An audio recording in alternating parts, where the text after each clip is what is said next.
This is a vehicle that needs probably no introduction on my channel. It's been featured probably over 5 or 6 times now, and in today's video, I'm actually very disappointed on what I have to say, because the last time the T-22 medium was sold, it was 4 months ago. It was right around the Christmas event, at least when I made the video, and it was for flat out gold. It was for gold, which is great, until we take a look at the stores now, and we see that there is no gold price tag. It is for crates again.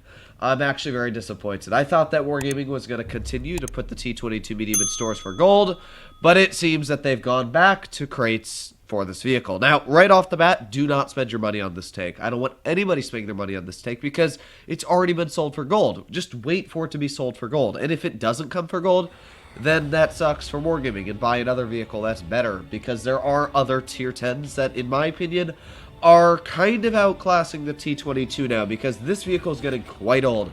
A good example of this could be the Object 907. If you want to waste your money on crates, you might as well get a new vehicle over a vehicle that's really, really old. Now, what is good about the T-22 medium? Well, it's got great things going for it. First of all, the armor is really what makes it troll. Obviously, the armor is kind of weird. The turret is practically impervious to most shells, which makes it ridiculously strong. The roof of the turret, even though it looks like it has a cupola, doesn't actually count as one, which is weird.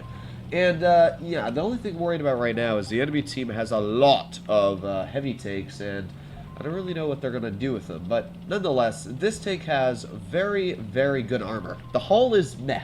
Like, the frontal hull is very, very weak. In fact, you can penetrate right through that frontal upper plate quite easily. But, to counter that, its side armor is extremely troll. Now, we're going to aim it on the 703. There you go, another nice penetration through him.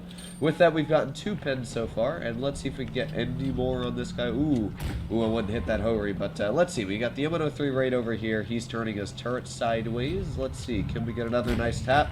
No, we cannot, but this M103 just fired. This vehicle obviously carries very good damage per minute, and that means I have the ability to easily out-reload this M103, and boop, you're dead.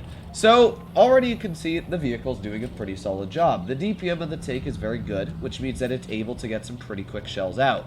Now, sadly, you can see that people are dying on my team very quickly, which is obviously not great, but hopefully that's not going to last too long, and our team's going to be able to rip out some good old damage here. We've got the T-110 E3 off to the side. That's obviously a very, very deadly American tank destroyer. Let's get one shell into his side before he starts coming this way, which isn't too bad at least. And we've also got vehicles like the Hoary over here. We've got the FV2 and 5B off to the side. Let's aim it on him. But really what I'm planning right now is to try and come up behind this Hoary. Maybe we can get some nice shells out into him. There you go. There's one nice shot. And obviously, this is actually a pretty solid position, because that means I can try and reverse side scrape maybe, get a nice, another nice pennant on this Hoary here. There you go, another nice pen, and let's keep on going. Ooh boy, come on, Hoary, how you doing, partner? Boop, another nice penetration. I don't even know if he can pen me.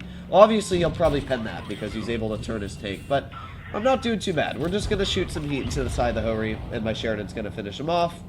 Really not much of a threat right there. We've got the E3 pulling up over here, which I should be able to get a nice tap into. There you go. Nice penetration. But at the same time, you can definitely see that my team is falling a little bit apart, which is not what you want for a tier 10 battle. Now, I just got hit quite hard by that E3, which is obviously also not what you want for a game. So, yeah, it's good and bad right now. There's another nice tap into the E3's roof, though. I'll take it. But yeah, at this moment right now, obviously, we're not going to win this game. There's really nothing I can do, but yeah, sadly, every now and then, you have a defeat. Teams fall apart very quickly. Our heavy tanks, which we didn't really have, just kind of died, so yeah, that's unfortunate, but we still did 3,445 damage. I did the most damage I could. I flanked behind their team. I did a pretty solid job, so you can see where the T-22 does a pretty solid area. I was able to use the good DPM, use the good mobility, and get out some pretty solid damage. Sadly, vehicles like the IS-7, yeah, they weren't great. But let's do one more game and see if we can do a little bit better. Now, you can clearly see that it's not a bad tank, and that's why Wargaming sells it in crates. It's practically one of the best tier 10 mediums you can get your hands on, but I honestly find that the 62A can do just as good of a job nowadays. The armor on the T-22 medium, sure, while it is troll, doesn't really hold up that much anymore. Like, sure, you can get bounces on it, but you saw in that game, I don't think I bounced any shells. It's great against people that aren't good at the game. It's great against people that are 40%ers that don't understand where to shoot it, and they're going to shoot the side, and they're going to bounce. But people that know how to shoot a T-22 medium aren't dumb enough to shoot the side. So, in that turn, they're just going to wait for you to either expose your hull, which you have to pretty much shoot somebody, or they're just going to overmatch your side armor. It is easy to penetrate this vehicle if you know how to. Now, the thing that's great about it is the fact that it has that troll armor as an addition. It's a medium with very good armor, and it's got a very good gun. So, it's like you get this added-on benefit. That's what makes it strong now.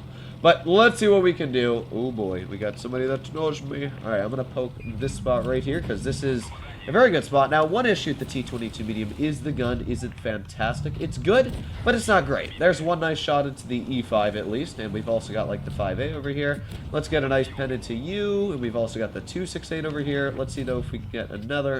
We're not going to pen that one. Let's go. Ooh, a little bit of a lag there, but you know what? We're going to get another nice shot into the 268. Can we get another? No, it doesn't look like we can, but we've already done about, what, 3 shots worth? So, not bad, alright? We've done 900 damage with that insanely quick DPM there, and I have a feeling that they're not enjoying me all too much. Let's see if we can get some blind shots in on this U100, and let's do smiley faces as well, but let's see. So we got the 5A, ooh, just about to show his rear. Ooh, there he goes. Ooh, boop, there you go. Nice tap into the rear of that 5A. Nice fire as well for 600, and I bet he didn't enjoy that all too much. Yeah.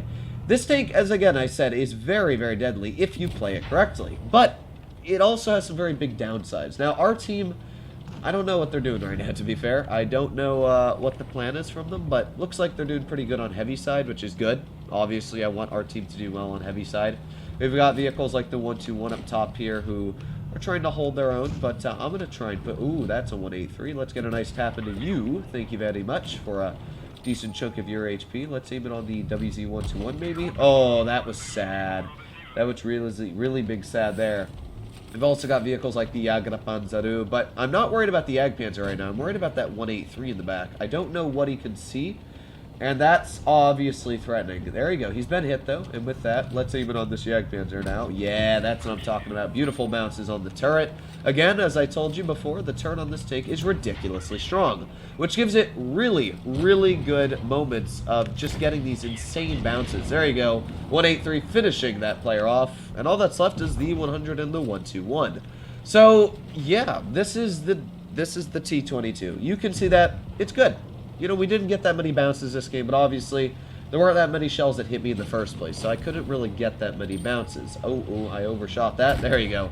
Nice penetration in, and even though we didn't do the most damage this game, we still were able to break about the 3K barrier because we got that fire on the 5A. That was about, what, another 300, 400? So, overall, what do I have to say? It's a good tank. 3,108 damage. We had a good victory and a good defeat. So, is it a good tank? Yes. And if you wasted your money on these crates, then yeah, I guess if you got the tank, it's a decent deal, but don't waste your money on crates. I always do a review on these vehicles in case you haven't, you're struggling with it, or you spent your money and you did get it before I made my video, but please don't gamble on crates. I'm really disappointed in Wargaming here that they would put a tank in gold value and then they'd bring it back in crates.